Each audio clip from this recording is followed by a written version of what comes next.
This podcast is sponsored by nobody. Hey dudes, welcome to Splat from the Past, the only 80s themed horror and sci-fi show where things can get totally radical. Now, I am so excited for today's guest. I've been a huge fan of him forever, and I'm talking about Fritz Coleman. Yes, the local weatherman in Los Angeles who's been a stand-up comedian since the early 80s at the Comedy Store. He had a pilot on NBC back in the late 80s called On the Fritz, and a talk show called It's Fritz.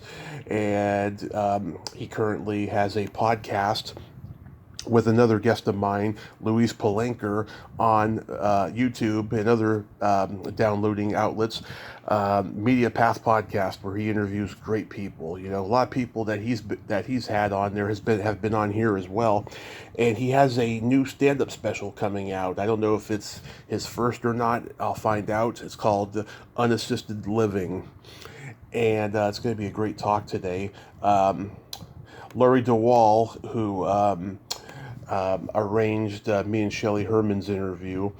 She asked me if I wanted to talk to Fritz, and Fritz was already on my list, so if she was willing to help with that, I was like, sure, I'll talk to Fritz, that'd be great.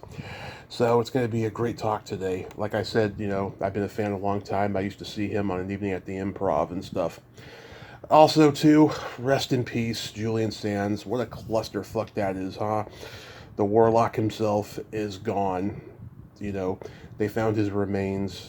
I was hoping that, it was an amnesia case and that he was going to come back to the world safe to us. But then again, that only happens in the movies, sadly. But, at least we got closure, but it's a fucked up closure. I'm a huge fan of the first Warlock movie and Arachnophobia. He was such a great actor, and I've heard across the board he was just the nicest guy, and my heart goes out to his family. Rest in peace, Julian Sands. So yeah, here is my interview with Fritz Coleman.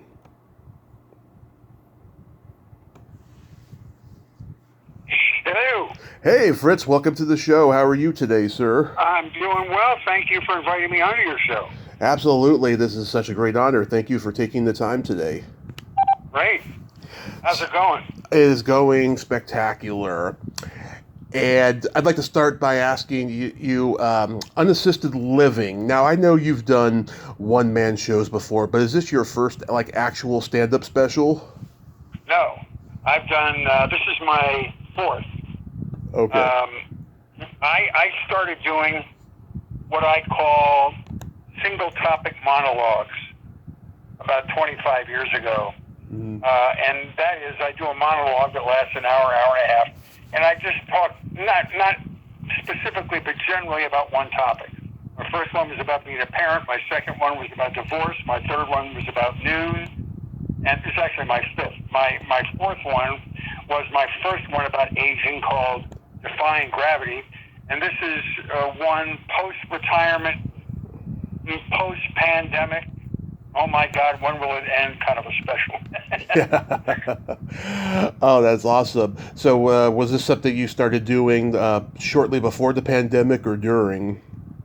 This thing took about 2 years to write, because the problem was, when you write, you have to have a place to try it out. During the pandemic, all the clubs were closed. So when things started to settle down and we were opening up a little bit as to live venues, I was able to get out and work it out. Mm-hmm. And so we decided to record it, and the response has been fantastic. It's all of the common experiences of being people of a certain age, shall we say, mm-hmm. baby boomers and slightly older, or as I describe them, old people and their parents. It's just all the common experiences. It's what we all experienced during COVID. It's having grandchildren at home and trying to pretend you're the teachers while they're on Zoom and not knowing how to teach them. It's all kinds of medical complications that pop up. Right. I had to move in the pandemic, so and I have a whole series of works about that. So it's just, I don't do topical material. The pandemic is topical, certainly, but I don't do political material. I just do general observational stuff, because I feel like people these days, there's so much of a divide in our country.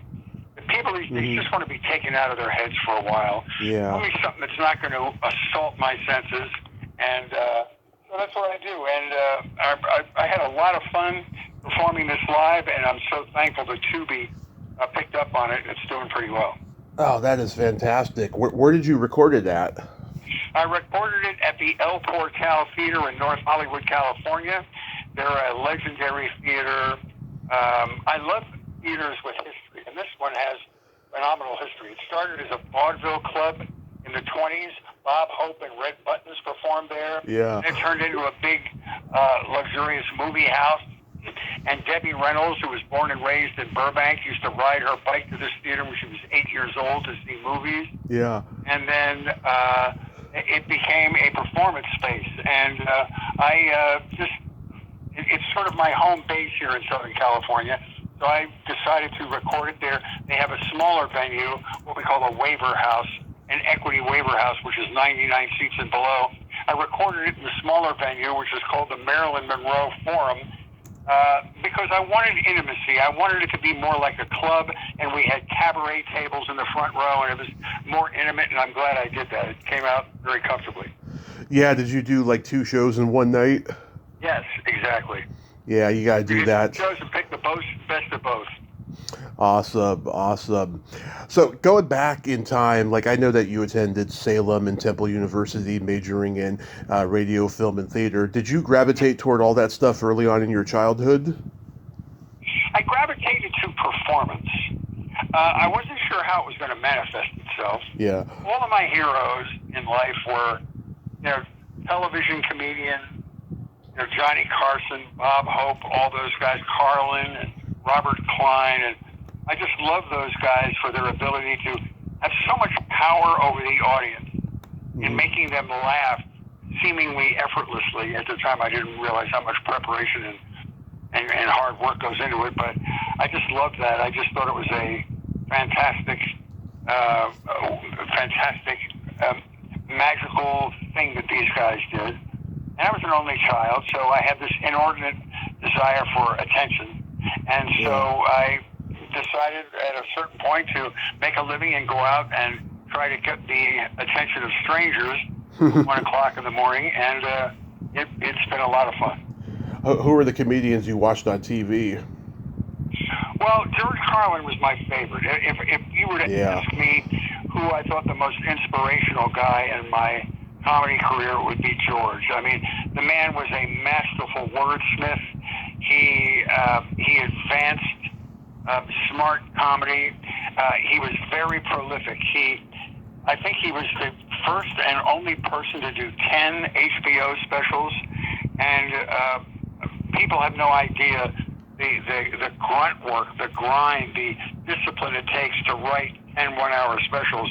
Oh, yeah. Write them out, work them out in the clubs in Vegas and so forth, and then come and do them. So he was my hero. And then Robert Klein, just for his stage presence and his effortless ability on stage. And I like all the good people for their own reasons, anyway. Oh, yeah. Carlin, all of them, they're all fantastic. Richard Pryor, yeah. So who did you listen to on the radio? I was born and raised in Philadelphia. They had a great radio market there. They had WFIL, which was a wonderful top 40 station, and they had Dr. Don Rose, who was this huge morning man there. They had a guy by the name of Jim O'Brien. They had George Michael before he went to WABC. The other of my favorites were the WABC jocks, Dan Ingram, and all those guys. And I used to listen to Imus because I was able to get WNBC in the early morning skip. Right. So I could get Imus listening to him in the morning. And then we had a great jock that later went on to have great success at WLS called John Records Landecker. And then all the guys at WLS and WCFL in Chicago, those were all my favorites. Larry Lujak. I love all those guys. Remember Cousin Brucey? Cousin Brucey, unbelievable. And as a matter of fact, I listened to him on Sirius XM on the 60s at 6 channel before he went off, and I guess he's back in New York now, doing live radio somewhere, and he sounded like he did when he was, a young man doing 6 to 10 at WABC. Phenomenal talent. Yeah. Remember Dick Summer? Yes, of course. Yeah, I'm currently working on getting him on the show. He's on Facebook, I found out recently. Oh, great. That would be interesting. Yeah. So, what was the year that you started doing stand-up? I started in 1978. Mm-hmm. I was a disc jockey when I got out of the Navy for 15 years, and I worked in Philadelphia, Syracuse, and Buffalo, New York. And when you were a jock in those days, you always got invited to do hosting in clubs. You either go out and spin records, or you do a wet T-shirt contest or dance contest or whatever. Mm-hmm. And I got invited to MC at a jazz club in Buffalo, New York. It was a very iconic venue called the Tralfamadore Cafe. Mm-hmm. Sarah Vaughan worked there. Spyro Gyra, some of the great fusion jazz bands played there. And I got a job hosting there. And as I worked there, I began writing little bits of material for myself to start the show. And then I became fairly proficient at it. I had a good solid 10 or 15 minutes and was smitten by the stand-up art form and decided to come out to Los Angeles in 1980 and perform at the Comedy Store, which is what everybody had to do. And so it took me a couple of years to become a paid regular there. I was working at the Comedy Store one night. I was on stage talking about having been in the Navy and working for Armed Forces Radio and Television. And I was telling jokes about having been forced to do weather but not knowing anything about it in the Navy, but they didn't seem to care. And in the audience, this is a true story, in the audience that night, the news director from Channel 4 Los Angeles was in the audience with his wife. Yeah. He came up and introduced himself after the show, and he said, I really love what you said about that, about not knowing anything about weather.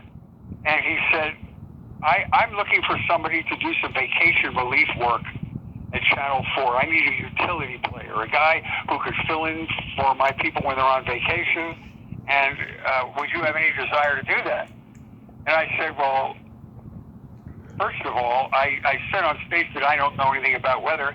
He said, it'll be perfect because there's no weather in California. This will work out great. So he offered me this chance to audition, and I was making $25 a night at the Comedy Store. So this was a gift from the gods. And I auditioned, I got the job, I did the vacation relief person, the utility player for 2 years.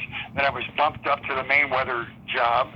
And I retired from NBC 2 weeks shy of my 40th anniversary, just as the pandemic started. Wow.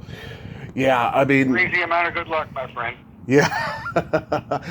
I love the Comedy Store. I've talked to all the early guys that was there. Tom Dreesen, Murray Langston, Denny Johnston, Jack Perdue, Kerry Snow. That place all has... those people are my friends. Every single one of those people was in my class, and they're all my friends. Yeah, that place has such an aura and a mystique about it, and whenever I go there, I feel the energy of the place. When you got there in 1980, the strike had been done for a year by then. It just was wrapped up at that point. Yeah. Negotiated skillfully by Mr. Dreesen, Yep. who was, because of his talent in the labor market from Chicago, he was involved in some stuff like that. He was able to bring the thing to an end, but it was horrible. I mean, these club owners like Mitzi Shore and Bud Friedman thought that these comedians should be performing in their clubs gratis because their line was, and I'm sure you've heard this from other comedians, that our stage is like comedy college. You have a chance to grow your talent and your act in the entertainment capital of the world. You should be paying me to be on my stage, which is ridiculous because these people are making millions of dollars with a 2-drink minimum and a hefty cover charge, and they're all millionaires, and they're not paying their talent. Where else in show business would you not pay your talent? I know. The comics went on strike, and it got grisly. It was really ugly for a while, and I got there when that was all over, when, as I mentioned before, they were paying comics $25 a set. And you got 5-6 comics in the original room of the Comedy Store making $25 a piece. So the cost for their talent in the Comedy Store for one night was $225, which is still immoral. Yeah, it's crazy. It's getting worse. Yeah. You know, Yeah. when I was doing it up until 2016, I mean, the openers would be lucky if they got $20. I mean, it was Oh, yeah.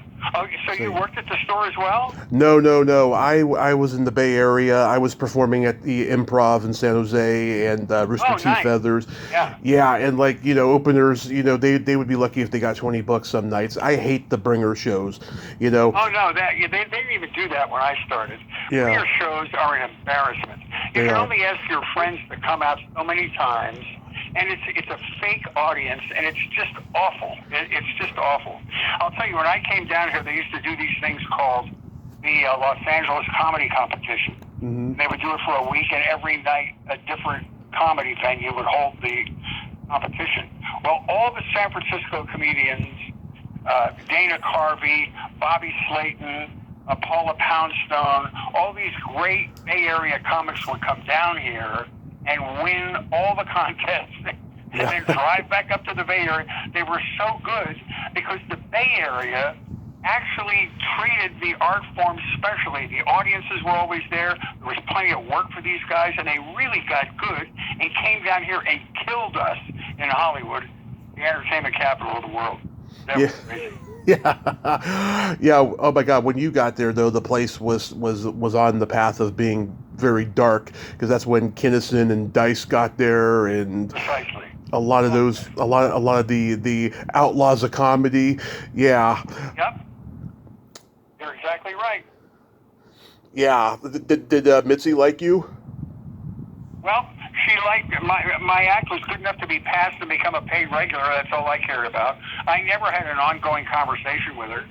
Mm-hmm. It was very dark and sat in the corner of the room, and you could see her eyes glowing in there, but you never saw her outline. Yeah. And she had her own little coterie of comics that she liked, Dice and Mike Binder and Marcus Hamilton and all those guys.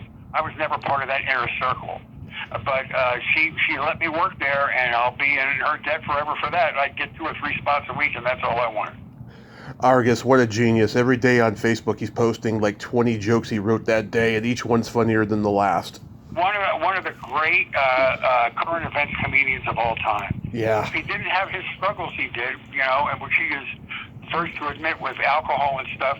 You know, there was a minute there where they thought he might succeed Johnny Carson on The Tonight Show. Oh, yeah. Yeah, but he was a little self-destructive, but he's a sweetheart. Vargas is just a lovely, lovely person. I know, and before that, people thought Dreesen was going to take over for Johnny because he had that monologist, you know, streak in him. Yeah, exactly. And a middle American bent, you know, so he could relate to everybody. Absolutely, yeah. Yeah, I mean, that place was crazy in those days. You know, my friend Lori Jacobson was a waitress there, and she saw Mike Binder like screw some waitress on the stairway of the original room or something like that. Yeah, man, it was a little the morality was a little loose. Yeah. With chemicals and everything else. Fortunately, I didn't get sucked into that because I already had my own problems. But it was an interesting place. But a lot of talented people came through there. Yeah, not just the stars, but like people who didn't have their shot. Like remember Billy Braver? Yes, of course. Yeah, there's him. There's David Tyree. Vic Dunlop. Tyree and I were out there at the same time. He was a funny man. Yeah, Vic He was Dunlop. out of Detroit or Chicago or somewhere, right?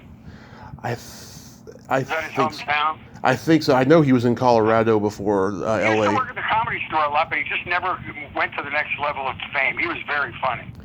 Yeah, he got to be on Rodney Dangerfield's Last Young Comedian special, but by that point, comedy was so oversaturated, nobody saw that special. No, precisely. Which was sad. Like we just lost Bud Friedman not too long ago. Like I was at his memorial service. Yeah, so you had a good relationship with him? Yes, he was always very nice to me. Gave me great work. Mm-hmm. As a matter of fact, when he sold his chain of clubs to Levity Live or whoever he sold them to after that, he kept 3, and I reduced my work so I would only work for him. He had Fantasy Springs, he had Lake Tahoe, and he had Las Vegas.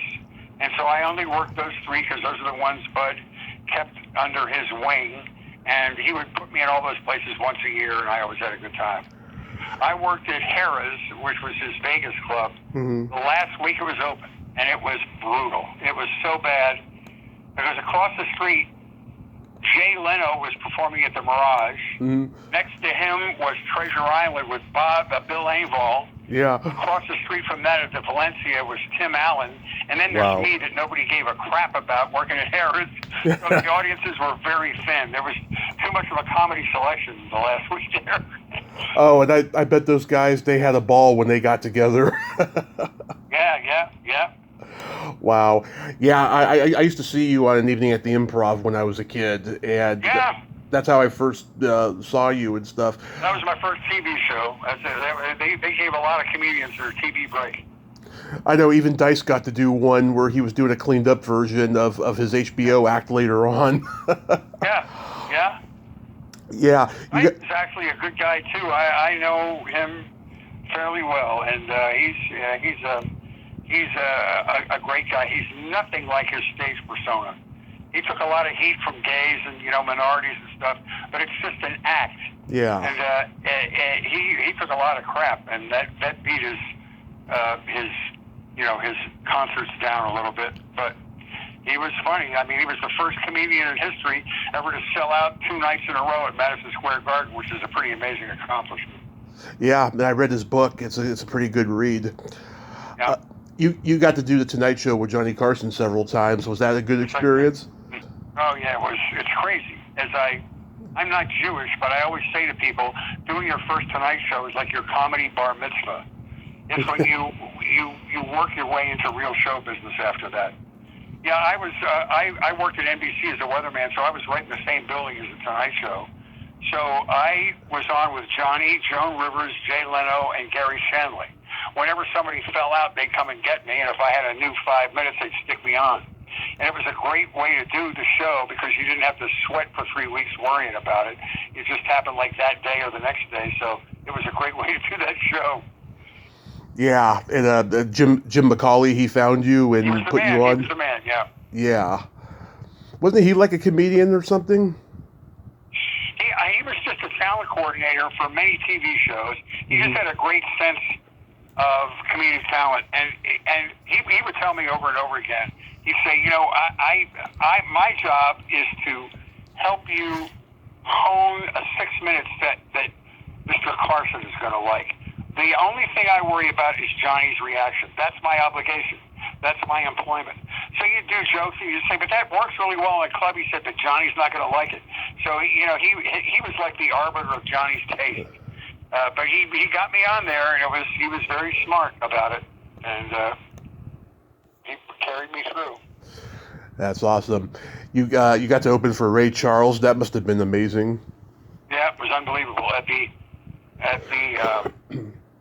Universal Amphitheater, which is no longer in existence. I also got to open for the band America in that same venue. Oh wow! I opened for Debbie Reynolds at Orange County Performing Arts Center. I've opened for a bunch of people. It's a lot of fun. Being an opening act is not always pleasant.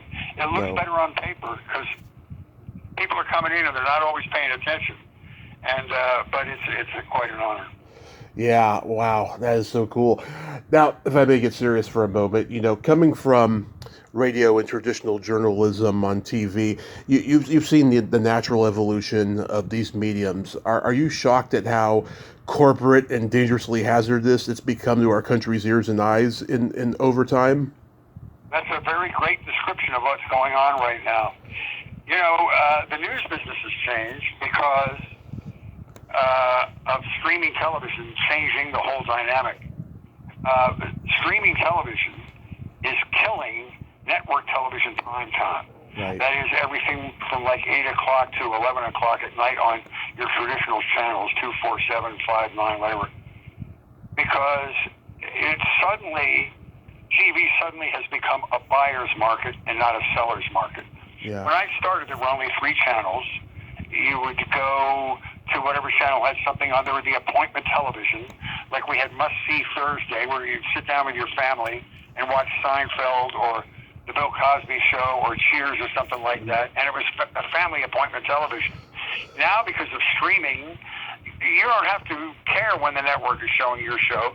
You have the ability to choose when you want to watch something and under what circumstances you want to watch it. Or, don't watch it today, watch it tomorrow. If I can't be home in time for the, 8 o'clock Thursday show, I can watch it tomorrow. So streaming has changed everything. And the business model of streaming television has really changed the whole business. And I'll give you a great example. Back when streaming first started on Netflix, there was a show starring Kevin Spacey called House of Cards. Oh, yeah. A really well-written show. It was a political show. He played a very dark president of the United States. But that thing was like 10 episodes long. One season was 10 episodes long. So right. The production company comes in. Netflix buys 10 episodes. And then Netflix owns the shows. They air them. From that point on, the production company doesn't really care how many people are watching each episode. They got their money up front for 10 episodes. So the business deal is done. When you have a show on network television, they'll buy 2 or 3. If it does well after 1 or 2, they'll do a third one. But if it's soft after 1, they may cancel it after 2. And that's all you get. So there's no future in that. And Netflix just wants to use each product as a way to generate more eyeballs and more clicks.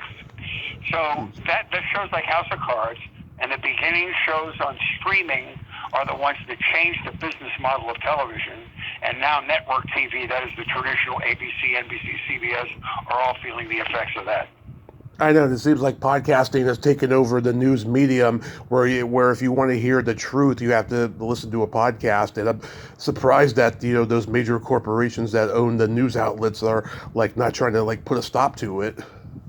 Yeah, I think when I was working at NBC, I was not allowed to do this podcast because I had a personal services contract with Channel 4 that forbade me from doing outside media projects. So I started this podcast with Louise Palanker just a couple of weeks after I retired because I was free to do that.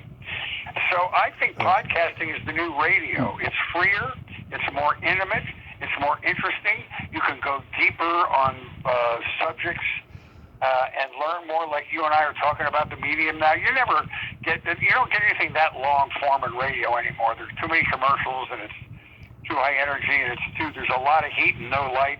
It's really interesting. But about the change in the media that you asked me about, I think the one sad period that we're in the midst of is that when people get all of their news from the internet, from social media, from websites, there are no what we call gatekeepers.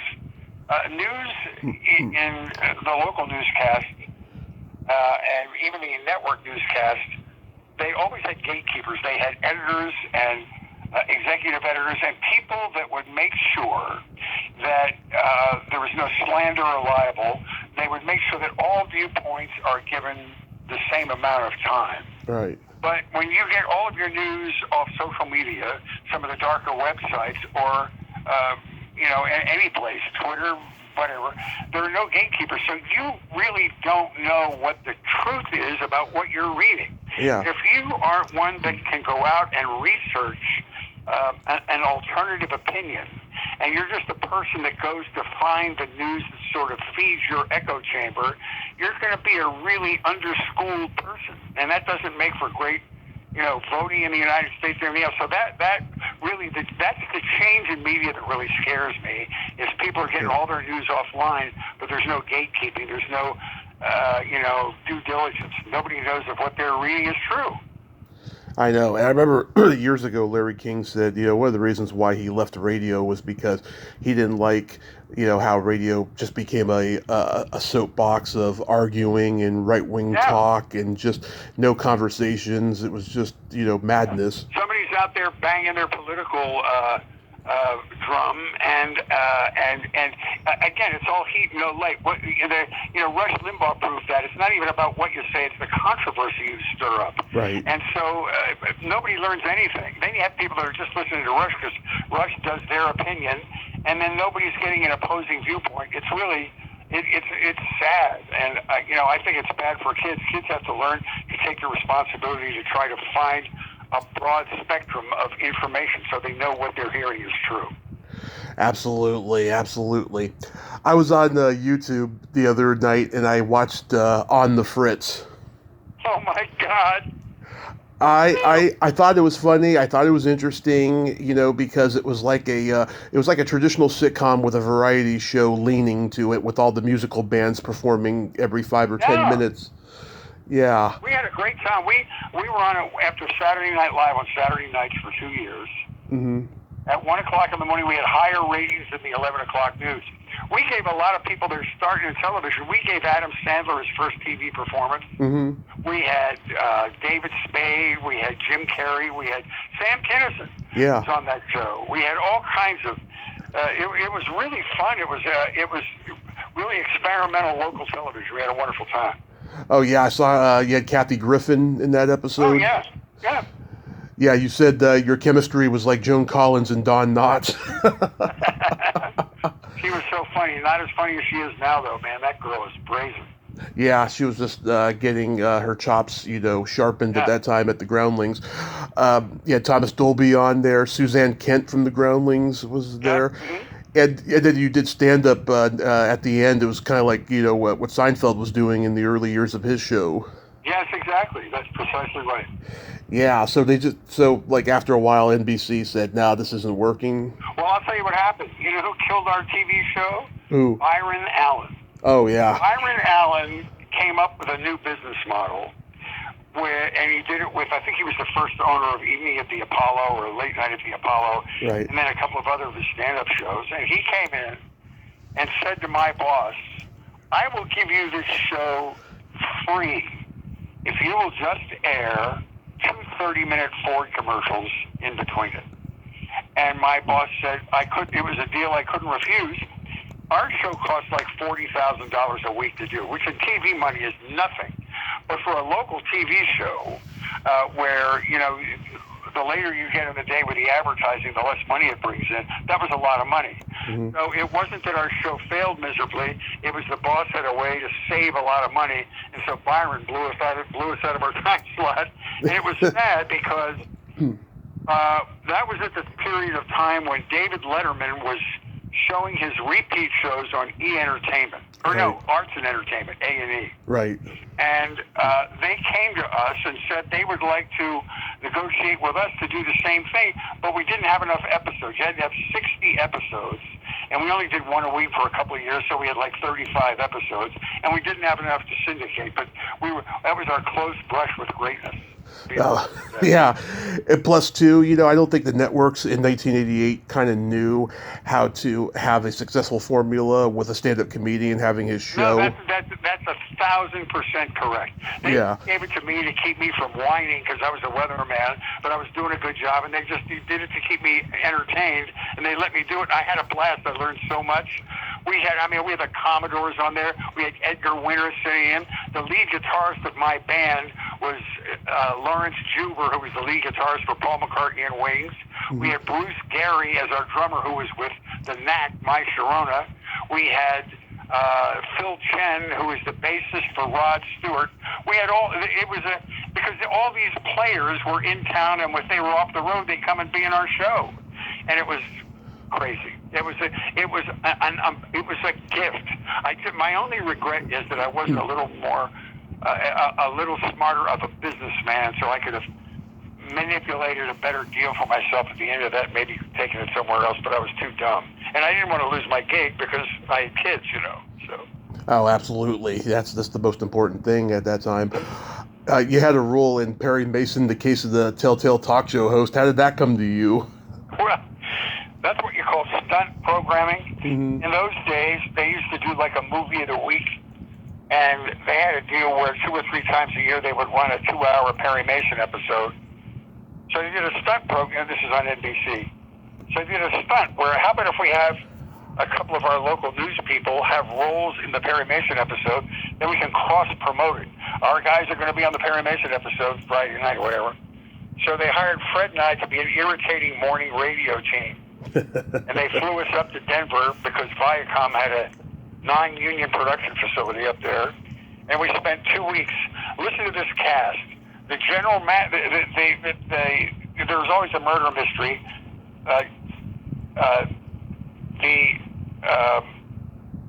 everybody, it's really the same formula. Everybody in these things was a suspect at one time or another in the murder, and at the end you find out who it really was. Mm-hmm. Well, the general manager of this fictitious radio station was Regis Philbin. And then we had Montel Williams as the sports host. Then we had, you're not going to believe this, G. Gordon Liddy, the political guy. I mean, the guy, that did time for Watergate was an actor on this thing. We spent 3 weeks with him. We had Christina Ferrari, who played the women's issues host.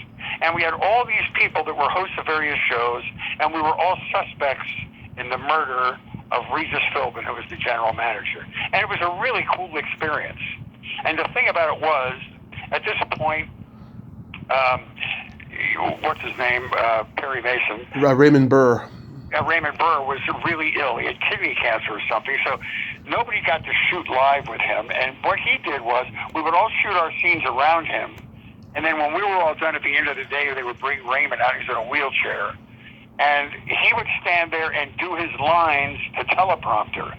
But his great gift was he was able to have eye contact with the teleprompter like he was having a conversation with somebody. Yeah. And they would edit this stuff together, and it was like he was talking to another human being. There wasn't another human being in the room. It was really, I had a lot of respect for him. He was not well and did a great job. So that was kind of cool. Yeah, that's probably his last one then, right? It was one of the last ones. I think it was. I don't know how the time worked out. It was a lot of fun. They put us up for a hotel for 3 weeks. My family came up to see me. It was kind of cool. Yeah, an actor I talked to was in that episode, Alan Blumenfeld. Oh, my God. I know Alan. Yeah. Yeah, he was the bartender, right? Yes. That's so funny. That guy, he's game for anything. He'll play any kind of role. I know. He's a good... We went out and got a big steak at Denver. They had great steak restaurants up there, and Alan and I and a couple other people went out at a big steak. Just all in my catalog of experiences. Oh, not yeah. a major actor. I was not nominated for an Emmy Award for my performance, but it was just so much fun, Yeah, then you got to have a small cameo in The Glimmer Man. Yes, which I never saw because I'm not a big fan of what's his name. Oh, Seagal, Steven Seagal.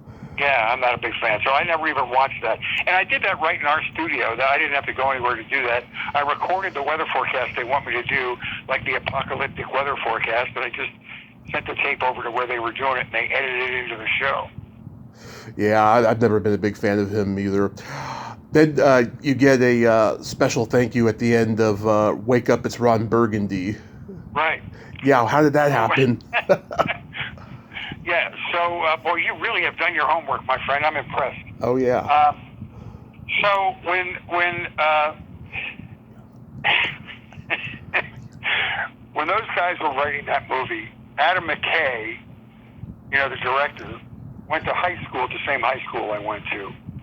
And then Judd Apatow and I have known one another for years. He was a host of the Improv for many years before he got hired by Gary Shandling to write on the Larry Sanders Show. They were going to write this buffoon-like anchor character, and they knew that I worked with a couple. Yeah. So they took me out to this lunch at a nearby restaurant in Burbank, and it turned out to be like a 3-hour lunch. When they asked me all these questions about, I won't mention their names. Yeah. I don't want to embarrass them, but they asked me all these questions about the personality of the anchors, and we just were laughing until we were crying. And at the end, Adam said, "You see, there's no way we can put these gags in the movie because nobody will believe it's true," because it was crazy. But I thought they hit it out of the park. My favorite part of that movie is when they had the gang fight, and the public television anchor team was there in the parking lot. It was like a West Side Story. And that was a very funny movie. And he was nice enough to give me a credit at the end for my 3-hour lunch. 3-hour lunch. That's so cool. Yeah, so like in the last almost 2 years, a year and a half, 2 years, I've been a fan of Media Path Podcast. I can't remember who you guys had on, who's a friend of mine that's been on the show, but I know it's a woman. She posted it on Facebook, and I took a look, and within 20 minutes, I was pressing the subscribe button. I like what you guys do on the show. Thank you very much. We have a lot of fun doing it. Yeah, thank you. Yeah, so this was just like a quarantine project that just took on a life of its No, own. Louise Palanker, who's my co-host, and She's been on the show, yeah. yeah, friends for 35 years. Mm. Wheezy is what we call her because she worked on all of the Norman Lear projects, including Good Times and the Jeffersons. And of course, the woman's name was Wheezy in the Jeffersons, and Louise's name was Wheezy, and so that name stuck. Anyway, she's a great success story. She and 3 other guys started a media company called Premier Radio Networks, which went on to have wild success. They ended up syndicating radio people. They had a great system of what they called the plane rap comedy service, where for small and medium market disc jockeys that couldn't afford their own writers, these guys would write jokes for them, topical jokes, and fax them 2 or 3 pages every day. And these disc jockeys would pay them like a monthly stipend, but they'd have jokes, and they were written so they sounded like they were coming out of the mouths of the disc jockeys. Yeah. So anyway, and before you know it, they had 500 or 600 radio stations around the United States. Then they began to syndicate product and have all kinds of additional products for small and medium market radio stations. And it became wildly successful. So they started this company called Premier Radio Networks. It was ultimately purchased by Clear Channel Radio, and Clear Channel Radio ended up selling it to iHeartRadio. So she is a great radio success story. Oh, yeah. We've been friends for years. She produced 2 of my one-person shows, Mm-hmm. and we just have a great friendship. And we thought, why don't we do a podcast, which is just an extension of our friendship? We're interested in the same kind of movies. We like the same kind of books. Our political opinions are pretty much in order, and we thought we would just have this discussion and then invite our friends in to listen to it, and that's what happened. We're having a great time. Oh yeah, Louise is great. She's a great filmmaker. I love that Cow Sills documentary she made. Yeah, that was an amazing piece of work. I talked to Susan Cowsill a few months ago, and she told me about how emotional it was for her to open up in that and stuff. Yes. But Louise is fantastic, yeah. And I could see how as sweet as she is, she could probably be tough as nails too. Yeah, she had to be one of the heads of a company. Yeah. And she is sweet. She's very funny, but doesn't put up with any bull. And so she was. She runs our podcast. This was my first podcast, but it was her 4th. She had done other ones since the beginning of podcasting.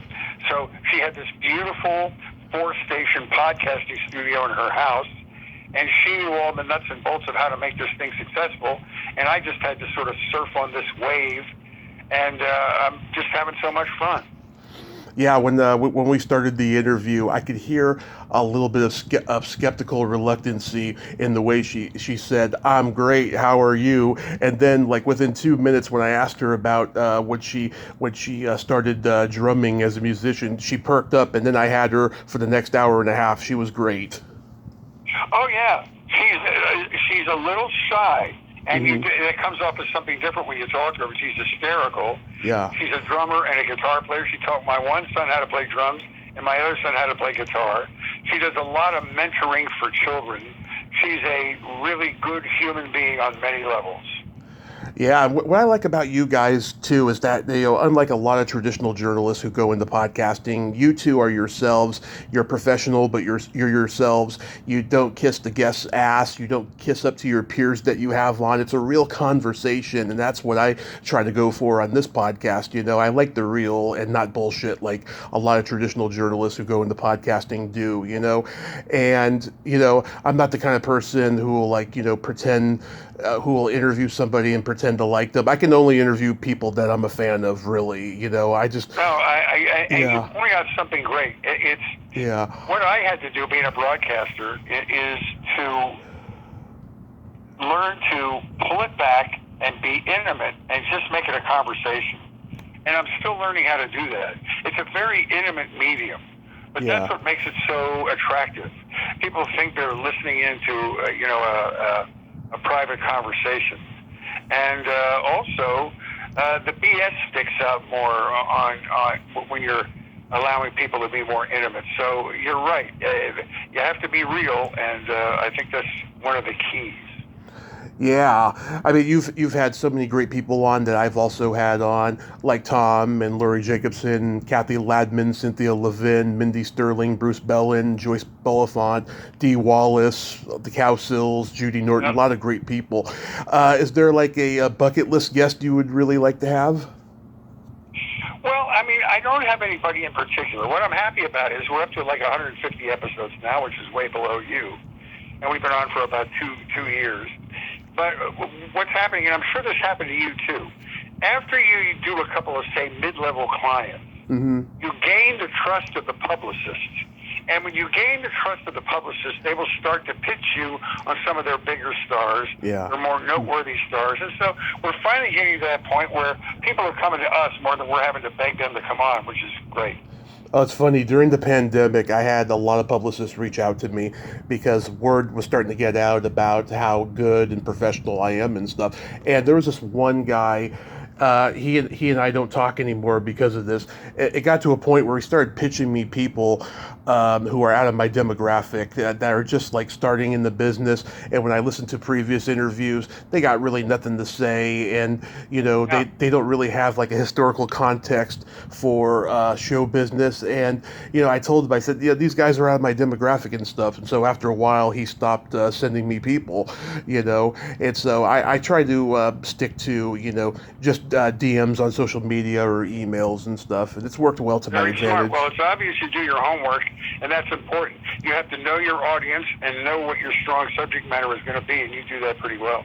Thank you so much. Yeah, and like I said, I'm a fan of everybody I talk to too. Mhm. Yeah. Have there ever been an episode that you guys didn't release because the guest was just not giving you anything?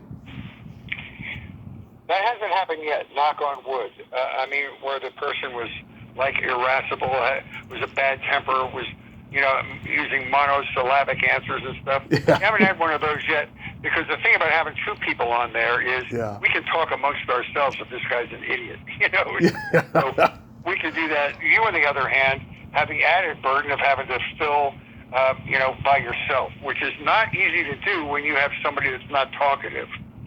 But my feeling is, if they come on, what I love about podcasting is when I interview somebody that I know from, say, TV. Right. For instance, Christopher Knight, who was on The Brady Bunch. Well, when you talk to him, you realize this guy's a computer genius. He started a computer company, and these are things that you never knew about him when he was coming into your home when you were a teenager. And that's my favorite kind of a guest, when you peel back the layers and realize there's so much more. This person's a three-dimensional person. It's great. I love doing that. And so if there's somebody coming on that really can't hold a conversation, doesn't have an intelligent opinion about either what he does or what other people do, then I don't want him on the podcast.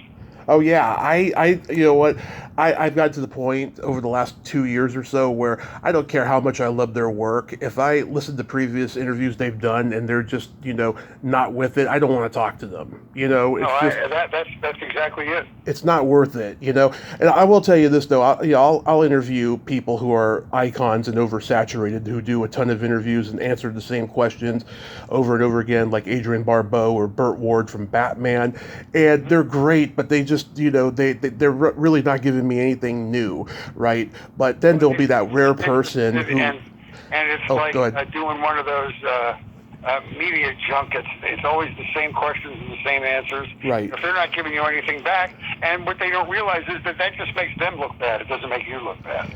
Exactly. And then there's that rare person, like I interviewed Gina Schock, the drummer for the Go-Go's, which is my favorite interview I've ever done. Nice. In the last 15 or 20 minutes, she really opened up to me in a way I've never heard her open up to anybody. She got vulnerable. And I'll give you this full disclosure. She made me cut about 3 minutes of that vulnerability out because she told me later she gave me way too much information in this one section of that vulnerability. But I'm so proud of what we got. I mean, I was just like, wow, I have never heard this in any interview she's done, because she's the tough tomboy from Baltimore, Right. and she tells it like it is. But oh my God, I was just like, I can't believe that we're having this. You did a good thing too. You bowed to her wishes and took that, because a lot of journalists would say, no, you said this and I'm playing it, and you wouldn't have done that. But she will be forever in your debt for not embarrassing her that way. So you did a good thing. Oh yes, and she's going to be coming back on soon. Yeah, that's great. which I'm happy about. Yeah. So, okay, you have no bucket list guest that you'd like to have in the No, I future. just like the person doesn't even have to be famous Right. to attract my attention. I just like somebody who has an interesting viewpoint about something, who brings some information that I wasn't aware of. And because if you're a good conversationalist, you can everybody has a story. Right. You know what I mean? It doesn't have to be show business success or political success or any of those things. It's just an interesting story. I'll tell you, one of the great interviews we did was Karen Black. You remember the actress from... Oh, yeah, you talked to her daughter. I heard that one. Yeah. And her daughter was just media shy, but wrote this beautiful book about searching for her mother. And even though this woman was not particularly media savvy, where she could, where she's going to offer, big viewpoints and give you laughs and everything, it was so sincere and tender. It was just a lovely, lovely interview. And if you do your work as an interviewer, you can pull it out of everybody unless they're a block of cement. Then you can't do it.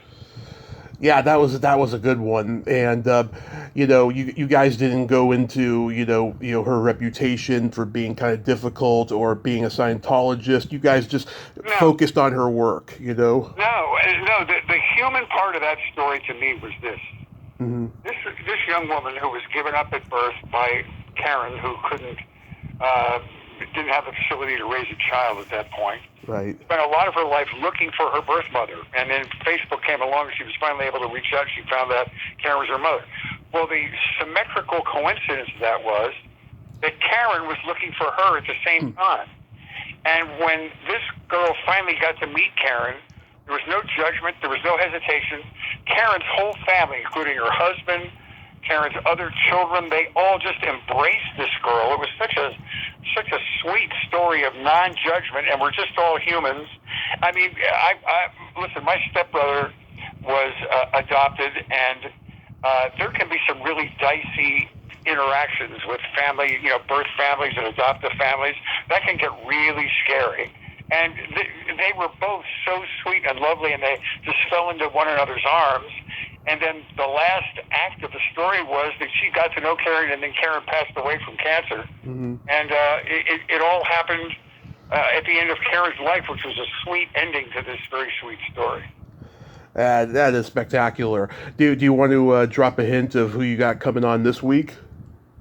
Well, I'll tell you, I'm a big blues music fan. Mm-hmm. And yesterday, we record on Tuesdays and they drop on Thursdays. We had two of the principals from a new documentary about Chicago blues called Born in Chicago. Bob Sarles, who's done a lot of music documentaries. We had Barry Goldberg, who played with Bob Dylan at the Newport Folk Festival. Right. When Bob went electric, he played with the Paul Butterfield Blues Band. He played with Muddy Waters and Howlin' Wolf when he was a teenager. Yeah. He was on spectacular. Then we had Jimmy Vivino, who for 6 years was Conan O'Brien's musical director. Right. He was the composer for this. And it was a great discussion about the roots of American blues and how white kids got connected with blues in Chicago, because these bands would move from the south side to the north side and played for white audiences. It was one of the most fun interviews I've had in a long time. That'll be out Thursday. Oh, that's great. Yeah, I watch every new episode on Saturday. That's usually when I have time to get caught up. Thank you so much. Of course. Anything else you got upcoming? No, man, we're in good shape now that COVID is over. I'm doing kind of a residency at the El Portal Theater where I shot this special. I'm doing a performance once a month in there. Mm-hmm. If anybody in Southern California is listening to this, come on out, look on their website and come and see a show as I'm building a new hour. God willing, I'll be able to do another special sometime soon. And everything is good, man. Just living the life. Wonderful. Unassisted Living is available on Tubi. And Fritz, this has been an amazing honor. Thank you so much for coming on today. Let me tell you something, man. I am so impressed with the amount of research you did. Thank you. And how you just completely four-wall your subject. I mean, you knew data about me that my family members don't know. So I just appreciate your effort. You're very good at what you do, and thanks for making me a guest on your show. My pleasure. I'll check out the special, and I'll keep watching Media Path. You have yourself a great summer, and be safe out there. You too. Nice to talk to you. You too, sir. Bye-bye.